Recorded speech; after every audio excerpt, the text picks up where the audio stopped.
Sa baryo ng Buswang, ito ang tanging daanan namin papunta sa aking tirahan. Noon, simple lamang ang kalsada, hindi man sementado, ngunit maayos at ligtas daanan.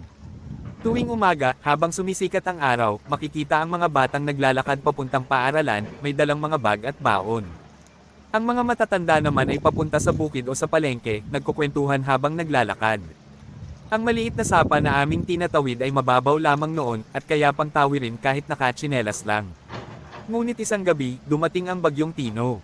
Nagsimula ito sa malakas na hangin na tila sumisipol sa dilim, kasunod ang walang tigil na pagbuhos ng ulan. Habang lumalalim ang gabi, lalong lumalakas ang ulan. Ang tunog ng patak sa bubong ay naging parang rumaragas ang yabag ng takot. Ang maliit na sapa na dati mahinahon ay unti-unting umapaw. Pagsapit ng madaling araw, isa na itong malawak at rumaragas ang ilog.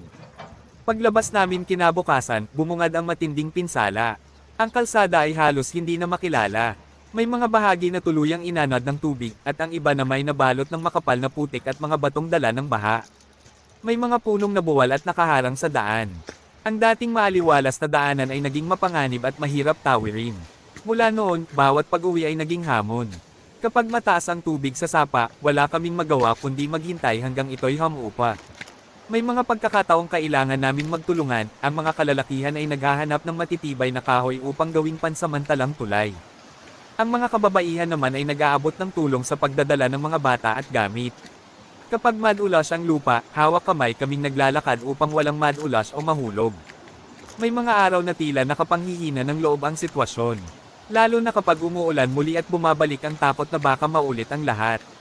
Ngunit sa kabila ng pagod at pangamba, mas nanag ang pagkakaisa. Ang bawat isa ay may ambag, may naglilinis ng daan, may nag-aayos ng harang, may nagbabantay sa mga bata habang tumatawid.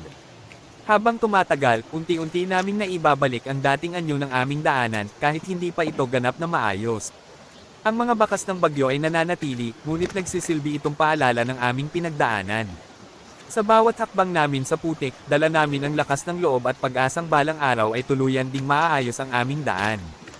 Ngayon, sa tuwing tinatahak ko ang landas na iyon pauwi, hindi ko lamang nakikita ang sirang kalsada at ang aking sapa.